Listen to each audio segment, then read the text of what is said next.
بسم اللہ الرحمن الرحیم۔ السلام علیکم۔ تمام قسم کی حمد و ثنا اللہ رب العالمین کے لیے ہے جو دونوں جہانوں کا پروردگار ہے، اور بے حد و بے انتہا درود و سلام پیارے آقا حضرت محمد مصطفیٰ احمد مجتبی شافی محشر صلی اللہ علیہ وسلم پر، آپ صلی اللہ علیہ وسلم کی ازواج مطہرات پر، اور آپ صلی اللہ علیہ وسلم کی آل اولاد پر۔ معزز سامعین، آج کی اس خاص ویڈیو میں آپ کو بنی اسرائیل کی پوری تاریخ بتاؤں گی کہ بنی اسرائیل کون ہیں، کس نبی کی اولاد ہے، بنی اسرائیل کے عقائد کیا ہیں، اور فلسطین کو لے کر بنی اسرائیل مسلمانوں سے کیوں جھگڑتے ہیں۔ اس کے علاوہ بنی اسرائیل کے مشہور انبیاء کون ہیں اور ان کے صحائف اور کتابیں کون سی ہیں، یہ سب میں آپ کو بتاؤں گی۔ ویڈیو بہت ہی اہم ہونے والی ہے، لہٰذا ویڈیو کو آپ نے سکپ نہیں کرنا اور آخر تک لازمی دیکھنا ہے۔ معزز سامعین، یاد رہے کہ بنی اسرائیل حضرت یعقوب علیہ السلام کی اولاد ہیں، چونکہ یعقوب علیہ السلام کا لقب یا نام اسرائیل بھی تھا، اسی نسبت سے یہ بنی اسرائیل کہلاتے ہیں۔ معزز سامعین، چونکہ بنی اسرائیل حضرت یعقوب علیہ السلام کی اولاد ہیں، اس لیے حضرت یعقوب علیہ السلام اور ان کی اولاد کی داستان کو بیان کرنا ضروری ہے۔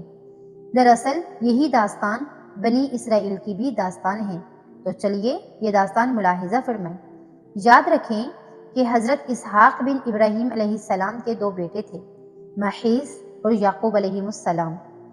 کہا جاتا ہے کہ باپ بڑے بیٹے محیص اور ماں چھوٹے بیٹے یعقوب علیہ السلام سے زیادہ محبت کرتی تھی۔ ایک دن باپ نے بڑے بیٹے سے فرمائش کی کہ انہیں شکار کا گوشت کھلایا جائے۔ یہ سن کر محیص شکار کی غرض سے جنگل کی طرف چل دیے، جبکہ ماں نے یعقوب علیہ السلام سے کہا، تم جلدی سے بکری ذبح کر کے باپ کو گوشت پیش کرو اور دعائیں لے لو۔ جب بڑا بیٹا شکار کر کے واپس آیا تو یہ دیکھ کر سخت پریشان اور رنجیدہ ہوا کہ یعقوب علیہ السلام نے اس کے آنے سے پہلے ہی والد کو گوشت کھلا دیا۔ اس بات پر اس کے دل میں بھائی کے خلاف دشمنی پیدا ہو گئی۔ صورتحال کو بھانپتے ہوئے حضرت یعقوب علیہ السلام کو مشورہ دیا، بھائی کے غضب و غضب سے بچنے کے لیے گھر چھوڑ کر اپنے ماموں کے پاس عراق کے شہر حران چلا جائے، کیونکہ اس مشورے میں والد کی رائے بھی شامل تھی۔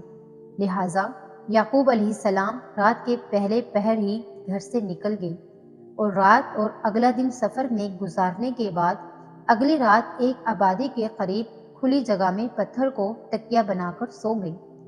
آنکھ لگی تو خواب دیکھا کہ زمین سے آسمان تک ایک سیڑھی لگی ہوئی ہے، اس کے ذریعے فرشتے اوپر نیچے آ جا رہے ہیں۔ اسی آسنا میں اللہ نے آپ سے مخاطب ہو کر کہا، میں تجھ کو عنقریب برکت دوں گا اور تیری اولاد کو کثیر کر دوں گا، یہ زمین تیرے لیے کر دوں گا اور تیرے بعد تیری اولاد کے لیے۔ معزز سامعین، بتایا جاتا ہے کہ اسی بات اور اسی واقعہ کو لے کر بنی اسرائیل یعنی یہود آج تک دعویٰ کرتے ہیں کہ یہ زمین یعنی فلسطین تو خدا نے ہمارے نام کر دی ہوئی ہے، اللہ کی طرف سے ہبہ ہے، لہٰذا کوئی دوسری قوم اور فلسطین کس طرح سے اپنا حق جتا سکتی ہے۔ روایات میں آتا ہے کہ حضرت یعقوب علیہ السلام جب خواب سے بیدار ہوئے تو بہت خوش تھے، اللہ کا شکر ادا کیا اور منت مانی کہ جب بھی میں سلامتی کے ساتھ اپنے والد کے پاس واپس پہنچا تو اس جگہ جہاں خواب دیکھا تھا اللہ کی عبادت کے لیے ایک گھر تعمیر کروں گا اور اپنے مال کا 10واں حصہ اللہ کی راہ میں خیرات کر دوں گا۔ چنانچہ اس جگہ کو چھوڑنے سے پہلے آپ علیہ السلام نے اس پتھر جسے تکیہ بنا کر سوئے تھے تیل مل دیا تاکہ واپس آ کر پہچاننے میں آسانی ہو۔ البتہ حضرت یعقوب علیہ السلام اپنے ماموں لبان کے پاس حران شہر پہنچے۔ ماموں بھانجے کو دیکھ کر بہت خوش ہوا، سینے سے لگایا اور خوب خاطر تواضع کی۔ روایات بتاتی ہیں کہ لبان کی 2 بیٹیاں تھیں، بڑی بیٹی کا نام لیا اور چھوٹی کا راحیل تھا۔ چونکہ چھوٹی بہت ہی حسین و جمیل تھی، لہٰذا یعقوب علیہ السلام نے اس کا رشتہ مانگا، جس پر لبان نے کہا تم 6 سال تک میری بکریاں چراؤ۔ کچھ روایات میں 7 سال تک بھی لکھا ہوا ہے۔ تو میں تمہاری شادی راحیل سے کر دوں گا۔ اس وعدے کے مطابق حضرت یعقوب علیہ السلام 6 سال یا 7 سال تک ماموں کی بکریاں چراتے رہے۔ جب مدت مکمل ہوئی تو لابان نے عزیز و اقارب اور دوستوں کو جمع کر کے یعقوب علیہ السلام کا نکاح اپنی بیٹی سے کر دیا، اور جب شادی کی پہلی رات حضرت یعقوب علیہ السلام اپنی دلہن کے پاس گئے تو پتہ چلا نکاح راحیل سے نہیں بلکہ بڑی بیٹی لیا سے کر دیا گیا ہے۔ صبح ہوتے ہی ماموں سے دریافت کیا، یہ کیا ماجرا ہے؟ ماموں نے جواب دیا، ہمارے ہاں رواج کے مطابق بڑی بیٹی کے ہوتے ہوئے چھوٹی بیٹی کی شادی نہیں ہو سکتی، لیکن میں نے تو چھوٹی کا ہاتھ مانگا تھا، یعقوب علیہ السلام نے جواب دیا۔ اس پر لابان نے کہا، اگر تم نے اس سے شادی کرنی ہے تو مزید 7 سال میری بکریوں کی دیکھ بھال کرنی ہوگی۔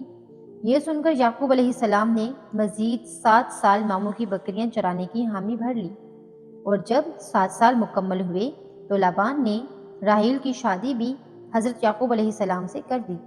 یاد رہے کہ اس وقت 2 بہنوں کی ایک مرد کے ساتھ شادی ممنوع نہ تھی۔ معزز سامعین، روایات کے مطابق حضرت یعقوب علیہ السلام نے راحیل سے شادی کے بعد کچھ وقت ماموں کے پاس گزارا اور پھر اہل و عیال کے ساتھ اپنے موجودہ وطن کنعان، جو موجودہ فلسطین ہے، واپس جانے کی اجازت چاہی۔ یہ سن کر لابان بہت غمگین ہوا، کیونکہ اس کی 2 بیٹیاں، بچے اور بھانجا جس نے تقریباً 20 سال اس کے پاس گزارے، اب جدا ہو رہے ہیں۔ اس نے حضرت یعقوب علیہ السلام کو مزید روکنے کے لیے کہا، مگر ان کو اللہ کی طرف سے حکم تھا کہ اب وطن اپنے واپس کنعان۔ یاد رہے کہ فلسطین کا پرانا نام کنعان تھا، وہاں جا کر دین اسلام کی تبلیغ کرے، لہٰذا وہاں ماموں سے اجازت لے کر واپسی کے سفر پر روانہ ہو گئے۔ بھانجے کو رخصت کرتے ہوئے لابان نے اپنی بیٹیوں کو بہت ساری بھیڑ بکریاں اور سامان ساتھ دیا۔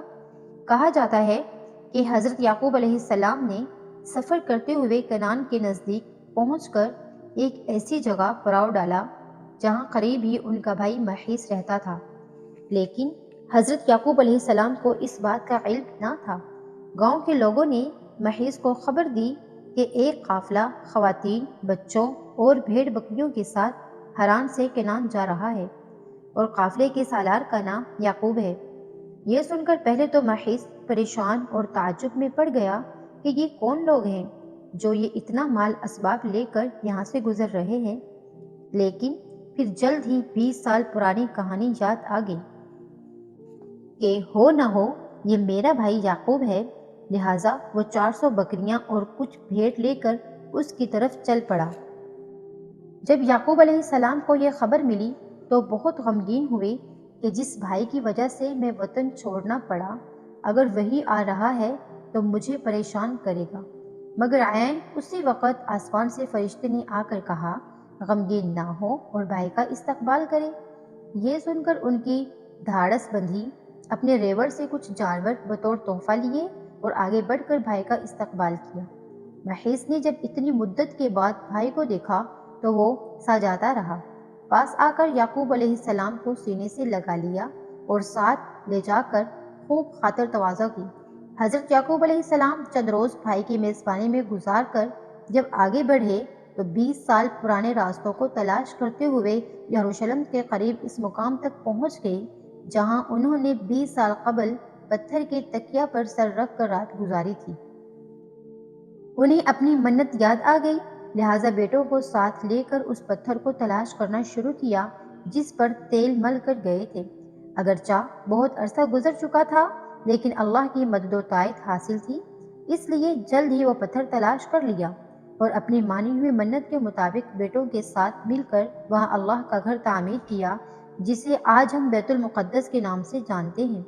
معزز سامعین، یہاں آپ کو یہ بتاتے چلیں کہ حضرت یعقوب علیہ السلام کے بعد داؤد علیہ السلام نے اس عمارت کو دوبارہ تعمیر کرنا شروع کیا، اور پھر ان کے بیٹے سلیمان علیہ السلام نے جنات کی مدد سے یہاں ایک عمارت تعمیر کی جسے یہودی ہیکل سلیمانی کے نام سے پکارتے ہیں۔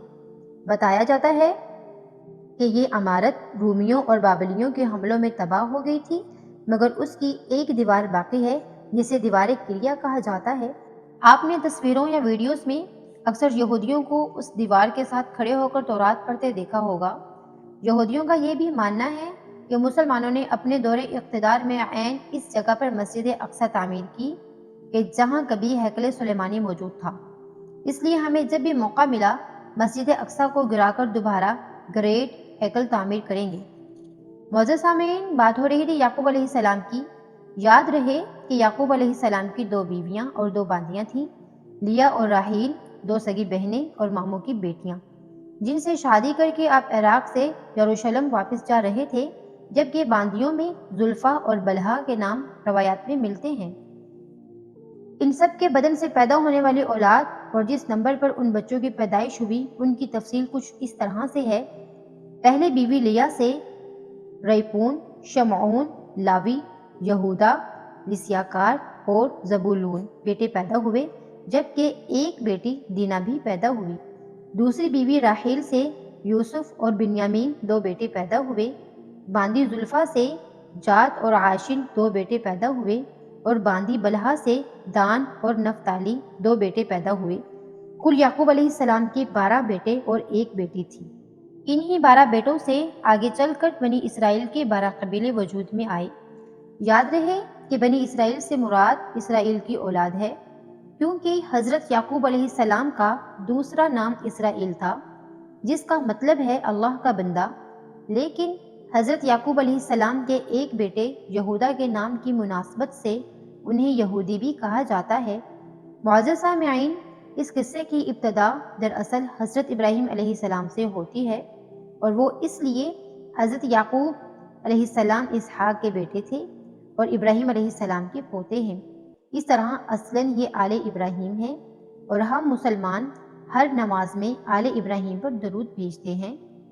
لیکن معزز سامعین، یہ داستان جان بوجھ کر حضرت یعقوب علیہ السلام سے شروع کی گئی ہے، کیونکہ ان کے والد حضرت اسحاق علیہ السلام کے جنکشن سے آل ابراہیم 2 حصوں بنی اسرائیل اور بنی اسماعیل 2 حصوں میں بٹ جاتے ہیں، اور یہی وہ نقطہ ہے جسے سمجھنے کی ضرورت ہے۔ ہمارے ہاں کچھ لوگ تو یہودیوں کو برا بھلا تو کہتے ہیں، لیکن یہ نہیں بتاتے کہ یہ ہیں کون اور بنی اسماعیل سے ان کا کیا رشتہ ہے۔ معزز سامعین، یہ تو ہر کوئی جانتا ہے کہ حضرت ابراہیم کی 2 بیویاں تھیں۔ پہلی بیوی بی بی سارا سے اولاد نہ ہونے پر آپ نے فرعون مصر کی بیٹی سیدہ ہاجرہ سے دوسری شادی کر لی، جن کے بطن سے اللہ نے آپ کو حضرت اسماعیل کی شکل میں فرزند عطا کیا۔ اگرچہ یہ اللہ کا حکم اور ارادہ تھا، لیکن بعض مورخ لکھتے ہیں کہ جب دوسری بیوی ہاجرہ کے ہاں بیٹا پیدا ہوا تو 2 خواتین کے درمیان چپکلش شروع ہو گئی، لہٰذا ابراہیم، بی بی ہاجرہ اور نو مولود اسماعیل کو یروشلم سے کوسوں دور وادی مکہ میں صفا اور مروہ کے مقام پر چھوڑ آئی، اور یہی جگہ ہمارے حج کا ایک اہم رکن ہے۔ یاد رہے کہ بی بی ہاجرہ اور حضرت اسماعیل کے مکہ چلے جانے کے بعد اللہ نے بی بی سارہ کو بھی بیٹا عطا کر دیا، جس کا نام اسحاق رکھا گیا، اور اسی اسحاق کے بیٹے یعقوب کی نسل کو بنی اسرائیل کہا جاتا ہے۔ یوں سمجھ لیجئے کہ اسحاق اور اسماعیل 2 بھائی تھے۔ چھوٹے بھائی اسحاق کی نسل جو فلسطین میں پھلی پھولی بنی اسرائیل کہلائی، جس میں سے دانیال علیہ السلام، یوسف علیہ السلام، ایوب علیہ السلام، داؤد علیہ السلام، سلیمان علیہ السلام، موسیٰ اور عیسیٰ علیہ السلام جیسے اعلیٰ مرتبت انبیاء نے جنم لیا، جبکہ بڑے بیٹے اسماعیل کی اولاد سرزمین حجاز موجودہ سعودی عرب کی وادی مکہ میں آل اسماعیل کے نام سے آگے بڑھی۔ اس طرح رشتے کے لحاظ سے بنی اسرائیل اور بنی اسماعیل کزنز یعنی سگے چچازاد بھائی ہیں، اور اسی بنی اسماعیل کے ایک قبیلے قریش کی شاخ بنی ہاشم میں خاتم النبیین حضرت محمد مصطفیٰ صلی اللہ علیہ وسلم کا جنم ہوا۔ معزز سامعین، اس ساری کہانی بیان کرنے کا مقصد یہ تھا کہ آپ کو بنی اسرائیل اور بنی اسماعیل کے بارے میں تفصیل سے آگاہ کیا جائے، اور آپ جان چکے ہیں کہ حضرت ابراہیم علیہ السلام کے 2 بیٹوں سے ہی یہ سلسلہ چلا۔ حضرت اسحاق کے بیٹے یعقوب کی اولاد بنی اسرائیل کہلائی، جبکہ اسماعیل کی بنی اسماعیل۔ اب آپ کو موجودہ دور کے یہودیوں کے بارے میں بتاتے ہیں، جو خود کو بنی اسرائیل کہتے ہیں۔ ان یہودیوں اور عربوں یعنی مسلمانوں میں جو جھگڑا چل رہا ہے، اس جھگڑے کی اصل وجہ حضرت یعقوب علیہ السلام پر وحی ہونے والے وہ جملے ہیں جن کا تذکرہ ویڈیو کے آغاز میں ہوا تھا کہ جب حضرت یعقوب علیہ السلام نے ماموں کے گھر جاتے ہوئے راستے میں پتھر پر سر رکھ کر رات گزاری اور وہ خواب دیکھا جس پر اللہ نے انہیں بشارت دی کہ میں تجھے برکت دوں گا، تیری اولاد کو کثیر کر دوں گا اور یہ زمین تیرے لیے کر دوں گا اور تیرے بعد تیری اولاد کے لیے، اسی خدائی وعدے کو لے کر یہودی یا بنی اسرائیل یہ ہوا لیے گھوم رہے ہیں کہ اللہ نے تو ہمارے دادا یعقوب بن اسحاق سے برکت کا وعدہ کیا تھا، لہٰذا بنی اسرائیل سے باہر بالخصوص بنی اسماعیل کیسے کوئی نبی آ سکتا ہے، اور یہ زمین یعنی فلسطین تو اس وقت سے ہمارے نام ہبا کر دی گئی تھی، لہٰذا ہم بنی اسماعیل کے نبی یعنی حضرت محمد صلی اللہ علیہ وسلم کو مانتے ہیں اور نہ ہی ارض فلسطین کو چھوڑنے کے لیے تیار ہیں، کیونکہ یہ ہمارے دادا یعقوب کو اللہ نے خود عطا کی ہے۔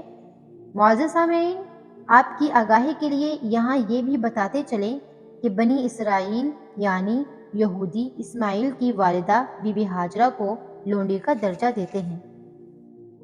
اسرائیلی لٹریچر کے مطابق فرعون مصر نے ان کے پردادا حضرت ابراہیم کو لونڈی عطا کی تھی، اور لونڈی کبھی مالکن یعنی سارا والدہ اسحاق کی ہم مرتبہ نہیں ہو سکتی۔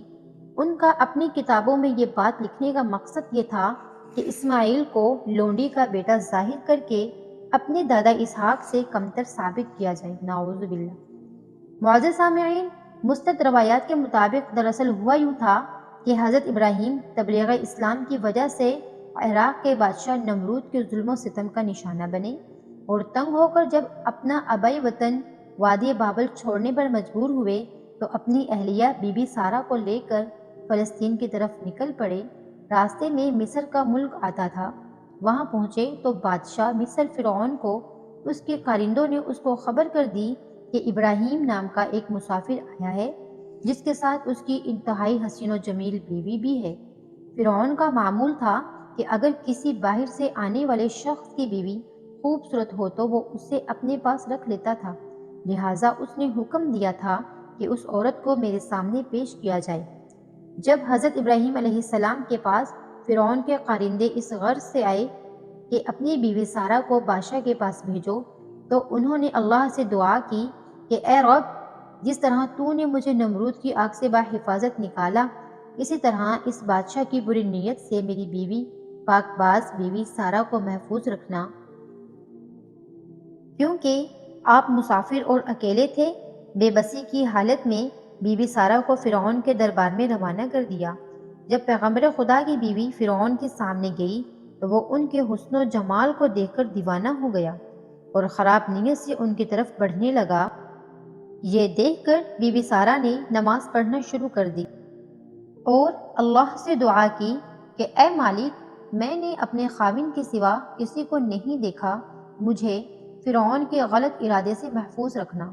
جب نماز سے فارغ ہوئی تو فرعون نے پھر ہاتھ بڑھایا، لیکن اس دوران اسے عذاب الہی نے آن لیا، وہ بے ہوش ہو کر گر پڑا۔